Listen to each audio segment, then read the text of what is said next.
Good morning, good afternoon, good evening, folks. How you doing today? On with the legendary investor, Mr. Greg Dickerson. How you doing, sir? I'm doing great. Michael, how are you today? I'm doing really well. So, folks, this video is actually being recorded July 5th for posting on July 12th. Why? It's because I'm taking a couple of days off. So I want to make sure you have some original content. And Greg was gracious enough to give us 4 interviews today. So I appreciate it. Yeah, man, it's good to be here always. I enjoy these conversations. And so let's do a little future forecasting. So That's this right. is going to air a week from today. So we're going to forecast what the economy is going to look like a week from now. That's going to be awesome. So we're actually going to do a part A, part B conversation today. And we're going to use the barrier of whenever the peak was in your market, right? So the part A of this conversation, Greg, is I want to paint the vision of what it was like being active in the real estate cycle before the crash. Again, my journey starts in '02 and I rode it all the way to '07. I'll share the stories and what was going on in my market. But why don't you remind people what you were doing in that period in your investment journey? Yeah. So if you're talking about 08, '09, I was a builder developer, hot and heavy. I was real estate heavy. I mean, everything I had, all of my net worth was in real estate. Mm-hmm. And, I had some companies as well, but, the bulk of it was in real estate. But especially at that specific time, I had a lot of projects going on in a lot of different areas. Yeah. The peak of our market at first was 04, 05. Interest rates ticked up a little bit. We saw a little bit of a slowdown. We had a dip for about a year or two, then it came back in 2007ish, and it was off to the races. But starting from 1997 until basically 2008 and 9, other than that little cooling off period 04, 05, which across the country everybody saw a little dip, then that was really the peak of the market prior to the big run up in 08, 09. Being where I came from, all I saw was a bull run in real estate.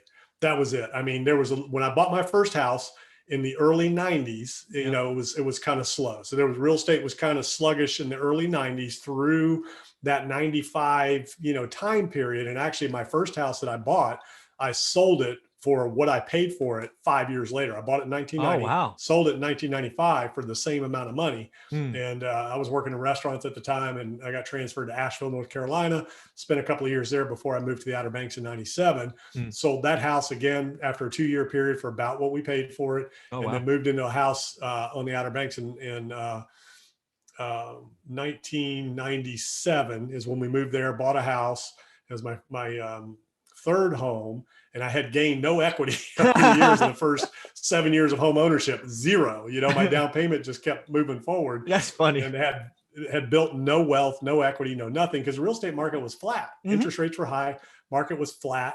Yeah. And but that house that I bought in 1997 doubled over the next 10 years. And what I ended up doing is I left that house, owner financed a guy that worked for me so he could get into his first house, and whole creative story. But he ended up paying me twice what I paid for it because, market appreciated, and it was a good deal for him. So long story short, that's how I got there. But I was hot and heavy real estate 08, 09 before the crash. And again, from that point of 97 on, everything was going up. Business was easy. It was going up. Everybody was busy. It was easy to make money. It looked like nothing would ever end. The market that I was in specifically was a resort vacation market that had been up and up and up as far as rental incomes and all that. Never saw an issue, never saw a downtick, even when the real estate market slowed a little bit. But all of the older veterans of the market all told me, hey, we remember the S&L crisis. And what year was that? I can't, the savings 87, 86. It was the tax changes. Yeah. So they all talked about that time frame, that they were all in it down during that time. And even in some of the, I guess later 80s or whatever, where there were some issues, they said, man, it shut off like a faucet. They said, we remember it. It stopped overnight. And I was like, there's just no way this can end. Money was easy. The finance was easy. Anybody could get a loan, income was good. Rents were going up. It's like, how can this ever end? Right. And sure enough, it did. Yeah, it did. Yeah. My memories of pre-crash, again, kind of the same time frame. And I was just a single family home landlord, right? That's all I was buying. But it's pretty funny, right? So the first house I bought was 107. I think the second one was like 121 because I had to save up for the down payment. So the first house was like 02, and then kind of middle to late 03, and then 4. I remember trying to buy the 9th door, which would have been the 8th property, and nothing cash flowed, right? I remember I remember feeling like an idiot because again, you're right. It was just like you felt like it could never end. It was so exciting. Everything was going up. And I just remember going, what am I doing wrong?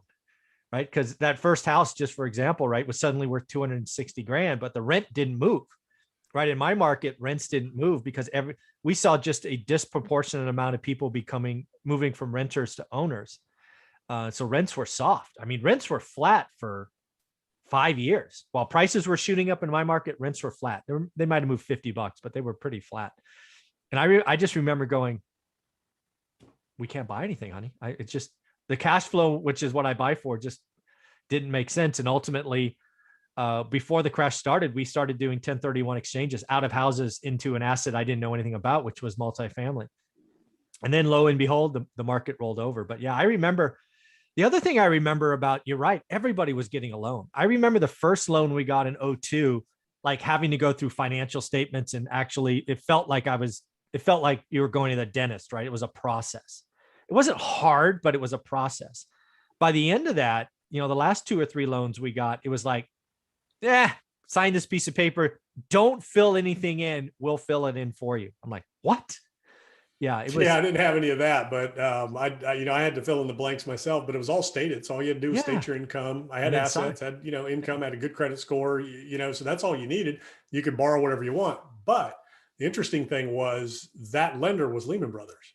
So Lehman Brothers was the lender du jour for these income properties. So I was a subprime borrower in the sense that I was borrowing more than I should have been able to, versus like, the low income subprime lending that was being done, just to get people into houses, good intentions gone bad, right? That was supposed to spur home ownership, but they just put people in a house that had no reserves, no ability to, sustain any kind of a downturn. But I was doing investment properties that were income based. So the income qualified the properties, so that was a big part of it. And it was like commercial, these deals that I was doing, early on.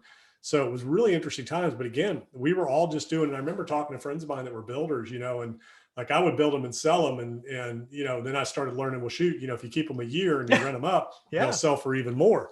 And we were talking about, it's really nuts. People will pay you 20, 30% more, almost like a year after, just because it had a good rental season behind it, Yeah, it's crazy.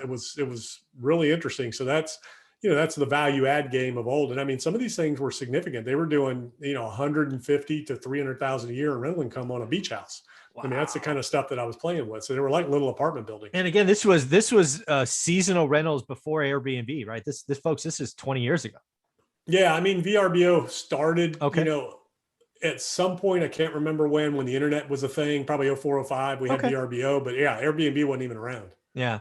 The other thing I remember about lending then, your stuff was doing commercial. It was really funny, right? Because when we started this, we were prime borrowers, right? We had credit income. Then the whole subprime thing blew up. But I don't remember if you remember this, but remember when Alt A became a thing? We were Alt A buyers. Basically, we were using stated income. We didn't have season leases, all of those things. So we didn't quite get prime rates. We weren't subprime, but we were this thing called Alt A. I remember feeling so proud. It was, I don't even think it's talked about anymore.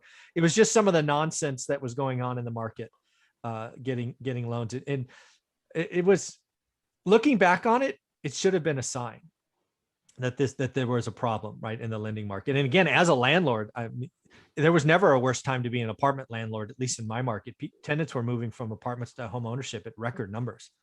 Yeah. It was interesting times. I had to shift my whole business model. So, I used to build, multi-million-dollar beach houses, $2-3 million beach houses. And then I switched after all that went down because you couldn't get money to borrow it.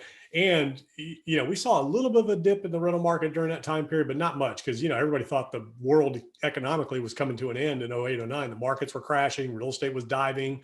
You couldn't get loans from banks for different things, for certain projects like we were doing. So all that just stopped. You couldn't borrow money to borrow, buy apartments. We'll talk about all that in part B. We'll paint we'll talk about part 2.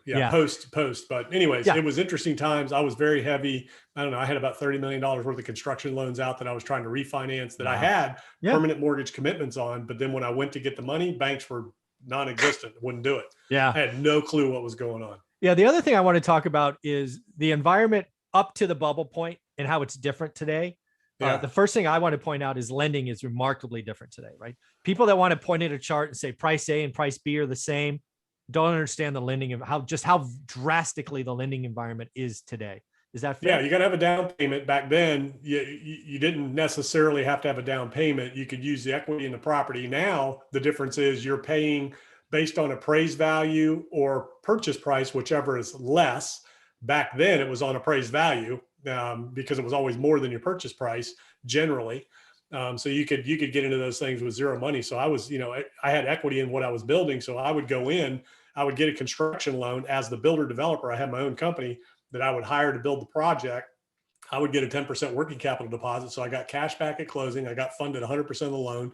You can't do that anymore. Yeah. You got to come to the table with cash. You got to have reserves. They want to see 3 to 6 months, worth of payment reserves in the bank. Some are requiring mortgage insurance. Some aren't, things like that. So it's, and it's getting more stringent and more difficult as we go along, as values inflate, as the housing market bubble continues to grow. Lenders are becoming more and more strict in terms of the guidelines and requirements. So very, very different than it was before.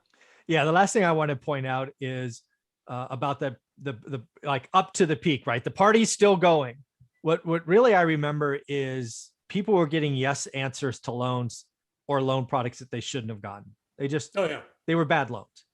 And I don't think there's a lot of bad loans being written today, in my opinion, but there is talk about some government programs basically incenting home ownership again. And I hope that they haven't filled in the gaps yet. So there's still questions, but it just feels like they're setting some people up for failure, right? Getting somebody into a house that they don't have the reserves and experiences to really manage may get them on the property ladder for a year or two, but it really creates a bad taste in their mouth when they get foreclosed or short sold, or they have to sell because they can't fix it up. So I see some. Yeah, I don't know the details of those programs. I think it's down payment assistance and grants and things like that. Yep. More than anything else, I think you still have to qualify. I hope wasn't so. like it was before. You didn't have to qualify. Anybody could get in a house, even if you couldn't afford it. You had a bad credit score. Try to spur homeownership to help lower income areas grow in terms of homeownership and those types of things. And, they found out that doesn't work.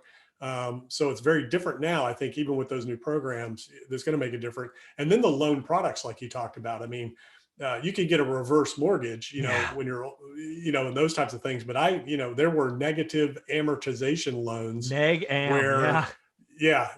And those things were where you had a minimum interest payment of like 1%. It was ridiculous. What they would do is, so you could check on the box, you could pick your payment, right? It was a payment option arm. So you had interest only, you had a amortized payment where you could pay some principal. And then you had a minimum payment where you'd pay like 1%. And then the rest of that payment would get added to the back of the loan. So you were essentially tapping the equity in a house that you already borrowed 80% to get into. So, I mean, there was just all kinds of crazy creative things out there that they were doing because they were just packaging all these things and selling them out as, mortgage-backed securities. And, Wall Street was just eating that stuff up. Yeah, it was a crazy time. So again, folks, this is part A, what we were doing. We were heavy real estate. We were trying to do deals. Loan products were weird.